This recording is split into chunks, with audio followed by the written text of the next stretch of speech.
Hello beautiful people, welcome to my channel. December 31 yan na 2024. Nandito kami sa bahay ng pamangkin ko, anak ng kapatid naming panganay na si Ronnie. Nasa bahay kami ni Hana. Ito yung ano niya, handa pansit, potato. Marami nang inano kasi kumakain na. Marami nang na ano dito. Na ano ba yan? Marami nang na ano na pagkain.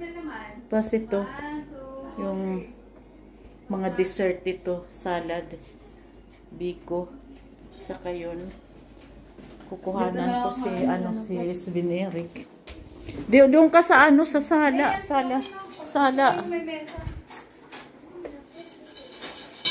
Nandito si Sven Eric. Hi, Luskling. Dito marami kasing bisita, kaya may mga bisita kasi, kaya yun dito siya sa sala. Sit, okay, bye bye.